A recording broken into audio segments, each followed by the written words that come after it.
ये नहीं कि इसको त्याग दें। ये ज्ञान हो जाने से ऋषियों ने, राजाओं ने गलतियां की, घर त्याग कर चले गए, वहां क्या मिल गया? क्या मोक्ष हो गया उनका? कबीर साहब कहते हैं डेरा डांडा खुश रहो खुश रह लेना मोक्ष। जब तुम मानते हो ध्रुव प्रहलाद का भी उद्धार हो गया, फिर गृहस्थी में क्यों, क्या दोष? अब भक्ति है नहीं, सत्साधना चाहे घर पे करो चाहे जंगल में कर लो, भक्ति से बात बनेगी। डंब करें डोंगर चढ़े अंदर जिन्नी झूल, और जग जाने बंदगी करे वो वसूल बबूल। घर त्याग कर चला गया जंगल में, ऊपर वो ऊंचे से स्थान पर धुआं लगा कर बैठते हैं पाखंडी ढोंगी कि ताकि दूर तक दिखूं, मैं यहाँ बैठ कर साधना कर रहा हूं, दुनिया मेरे पास आवर चक्कर लगाओ और दान चढ़ाओ। तो परमात्मा कहते हैं डंब करें डोंगर चढ़े। डंब माने पाखंड, ढोंग करते हैं। डोंगर माने ऊंचे स्थान पर बैठ जाते हैं। दंभ करे डोंगर चढ़े अंतर झीनी झूल, जग जाने बंदगी करे। भोले श्रद्धालु जनता तेन समझे भक्ति करे, ये वो वसूल बबूल। ये तो अपने अगत में कांटे बो रहा है, या साधना ठीक नहीं। एक बार एक भक्त कह रहा था कि मैं हरिद्वार से आगे ऋषिकेश में चला गया, और वहां पर कुछ व्यक्ति बैठे हुए थे जंगल के बाहर, और चर्चा चल रही थी कि यहाँ इस जंगल में एक बड़ा महापुरुष रहता है, तन पर कपड़े भी नहीं रखता है, एक केले की छाल से अपने गुप्तांगों को ढके रखता है, वो कभी किसी को दर्शन नहीं देता, और जिसको उसके दर्शन हो जाते हैं उसका बेड़ा पार हो जाता है। तो सुबह तांता लग जाता है, 10 20 50 लोग वहां बैठ जाते हैं दर्शनार्थ, कि कहीं इधर उधर आता रहता है। तो बता रहा था कि मैं भी वहां गया, पर एक उस दिन हम उसका मुख नहीं देख सके, आ रहा था एकदम, हमें देखते ही मुंह फेर कर जंगल की तरफ भाग गया, और दर्शन हो जाते तो बेड़ा पार हो जाता। अब पता चला हमारे को परमात्मा कहते हैं कि केले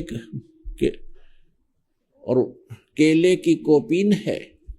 कोपीन माने केले की छाल से अपना ढका हुआ है, उसने लंगोट बना रखा है।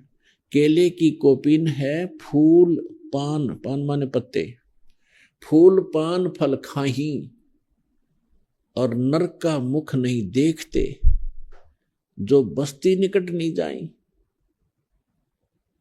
वो जंगल के रोज हैं, वो जंगल के रोज हैं, नील गाय हैं, जो मनुष्यों बिद के जाई, और निश्चिन फिरो उजाड़ में, न्यू परमात्मा पावन आए। आप तो समझते हो कि ऐसा महापुरुष फूल पत्ते खाकर गुजारा कर रहा है, आदमी का मुख भी नहीं देखता, बस बस्ती में मांगने भी नहीं आता, और केले की कोपीन बना रखी है। तो उसके विषय में सूक्ष्म वेद में परमात्मा ने स्वयं बताया है कि केले की कोपीन है जो फूल पान फल खाही, और नरक का मुख नहीं देखते, जो बस्ती निकट ना जाए। वो तो जंगल के रोज है, नील गाय हैं, आदमी देख कर भाग ले, मानुष है वह। फिर उनसे क्या आशा करते हो जो तुम ते बेदक के भागे हुए इंसान से? संतों के पास जावे, ज्ञान सुनावे, विधि बतावे, बुराई से छूटने की विधि बतावे, पल पल में उनकी साधना को सुरक्षित रखने का उपदेश देवे, वो होते हैं संत। कहते वो जंगल के रोज हैं जो मनुष्यों बिद के जाही, और निस्दिन फिरो उजाड़ में, दिन रात धक्के खाओ उस उजाड़ जंगल में, जो भगवान पावे नहीं। भगवान पाने के लिए कहा कि डेरे डंडे खुश रहो खुश रे लेना मोक्ष, और ध्रुव प्रहलाद भी पार हो गए। फिर ध्रुव प्रहलाद का उद्धार मानते हो आप, जितना भी उनका हुआ, तो फिर तुम घर छोड़ के क्यों भागते हो? वहां किस क्या खोजा तुमने? तो ये यह परंपरा किसने लाई जो तुम जंगल में धक्के खाने वालों को एक तो बता दो जो पार हुआ हो? तो इस प्रकार हमारे को लोक वेद ज्यादा सुनाया गया, और हम कथाओं से प्रभावित भी प्रेरित भी होकर के भाग जाते थे। परमात्मा मिलेगा भक्ति सत साधना से, चाहे उसको कहीं कर लीजिए, और कैसी वेशभूषा में कर लीजिए, तो वो साधना इस दास के पास उपलब्ध है, उसका लाभ उठाना चाहिए। आप सभी पूरे विश्व के लिए रास्ता खोला है भगवान ने। अब कब जागेगा ये मानव देश? इतना कुछ ज्ञान बता दिया, इतना संघर्ष हो चुका है, जेल तक दास को जाना पड़ गया है, और उसी जब से ये मार्ग प्रशस्त शुरू हुआ है, परमात्मा के बच्चों तक पहुंचाने की चेष्टा की गई है, बहुत सी बाधाएं भी आई हैं, लेकिन समर्थ का साथ रहा है। आपके ऊपर एक विशेष रजा है भगवान की, आप भी समझो, और जो भी आपके संपर्क में आवे उस भाई बहन को समझाने की चेष्टा करो, सबका उद्धार होगा।